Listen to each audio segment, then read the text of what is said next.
Assalamualaikum warahmatullahi wabarakatuh.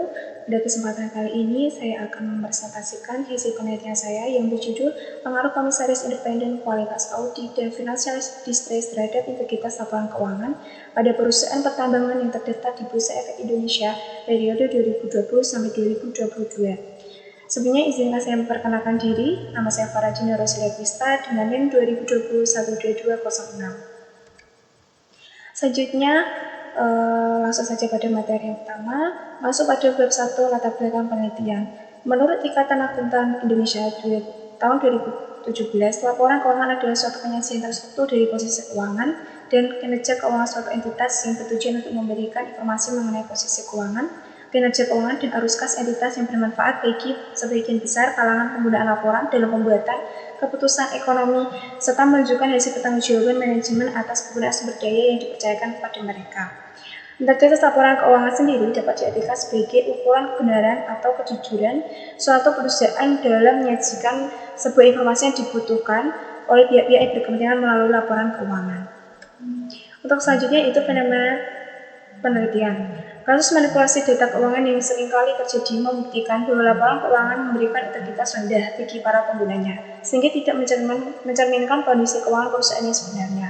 Nah, dari kasus atau fenomena tersebut, peneliti tertarik melakukan penelitian pada perusahaan pertambangan yang terdaftar di Bursa Efek Indonesia. Fenomena tersebut terbukti bahwa pada tahun 2015 terjadi kasus di perusahaan pertambangan PT Timah Tbk yang diduga melakukan pemalsuan laporan keuangan. Nah, di sini ada rumusan masalahnya. Yang pertama, apakah komisaris independen berpengaruh terhadap integritas laporan keuangan? Lalu yang kedua, apakah kualitas audit berpengaruh terhadap integritas laporan keuangan? Yang ketiga, apakah financial distress berpengaruh terhadap integritas laporan keuangan? Untuk selanjutnya yaitu tujuan penelitian. Yang pertama, untuk menguji dan menganalisis apakah terdapat pengaruh komisaris independen terhadap integritas laporan keuangan. Dan yang kedua, untuk menguji dan menganalisis apakah terdapat pengaruh kualitas audit terhadap integritas laporan keuangan. Dan yang ketiga, untuk menguji dan menganalisis apakah terdapat pengaruh financial distress terhadap integritas laporan keuangan. Nah, selanjutnya itu masuk pada bab 2, landasan teori. Pada penelitian ini menggunakan teori keadilan atau agensi teori. Nah, teori keadilan sendiri membahas masalah yang muncul di perusahaan karena pemisahan pemilik dan manajer dan penekanan pada pengurangan masalah ini. Teori ini membantu menerapkan berbagai mekanisme tata kelola memantau aktivitas agen dalam usaha yang dimiliki bersama. Nah, selanjutnya itu penelitian terdahulu. Nah, penelitian terdahulu sendiri merupakan acuan penelitian selanjutnya sehingga peneliti dapat membandingkan dari hasil penelitian terdahulu dengan hasil yang didapatkan peneliti. Dalam hal ini, peneliti mengambil jurnal nasional dan juga internasional sebagai penelitian terdahulu yang relevan. Nah, di situ ada tabel yang menjadi salah satu acuan. Jurnal acuan penelitian saya yaitu ada nama peneliti, variabelnya, alat analisis, dan juga isi penelitiannya. Nah, selanjutnya itu kerangka pemikiran. Di situ ada gambar kerangka pemikirannya yang menyebutkan bahwa hipotesis pertama, komisaris independen berpengaruh positif signifikan terhadap integritas laporan keuangan. Lalu yang hipotesis yang kedua, kualitas audit berpengaruh positif signifikan terhadap integritas laporan keuangan. Dan yang hipotesis yang ketiga, financial distress berpengaruh negatif signifikan terhadap integritas laporan keuangan. Nah, selanjutnya yaitu metode penelitian, masuk pada bab yang ketiga. Yang pertama, rancangan penelitian. Nah, penelitian ini merupakan penelitian yang termasuk dalam kategori penelitian kuantitatif. Variabel independen penelitian ini yaitu komisaris independen, kualitas audit, dan financial distress. Sedangkan variabel dependennya yaitu integritas laporan keuangan.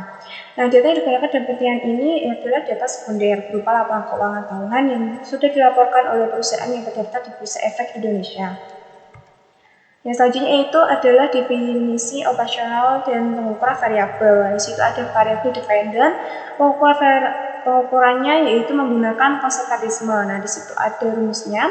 Lalu yang variabel independen yaitu komisaris independen, ada kualitas audit, financial distress, beserta dengan rumus atau pengukurannya. Lalu selanjutnya itu jenis dan sumber data.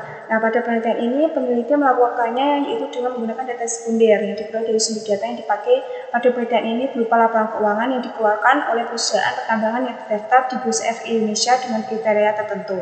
Lalu selanjutnya yaitu populasi dan jenis. Populasi penelitian ini menggunakan populasi semua berusia pertambahan yang terdaftar di Bursa Efek Indonesia selama periode 2020 sampai 2022, sedangkan untuk sampelnya yaitu menggunakan teknik purposive sampling.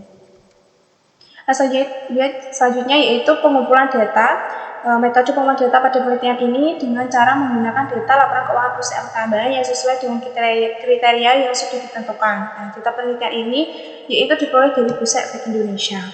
Untuk yang selanjutnya pengolahan data. Nah, tahap pengolahan data pada penelitian ini yaitu editing, coding, dan juga ada tabulasi. Selanjutnya yaitu adalah metode penelitian. Yang terakhir analisis data. Untuk yang pertama ada statistik deskriptif, yang kedua uji regresi berganda, yang ketiga uji asumsi klasik, ada uji normalitas, ada uji multikolonialitas, ada uji heteroskedasitas, uji autokorelasi, dan yang terakhir itu ada uji hipotesis, meliputi uji T, uji F, uji koefisien determinasi R2. Nah, sekian presentasi dari saya mengenai penelitian saya. Mohon maaf bila ada kesalahan baik dalam saya menyampaikan maupun mengenai materi PPT yang saya paparkan, dan kurang lebihnya saya mohon maaf. Sekian dan terima kasih. Wassalamualaikum warahmatullahi wabarakatuh.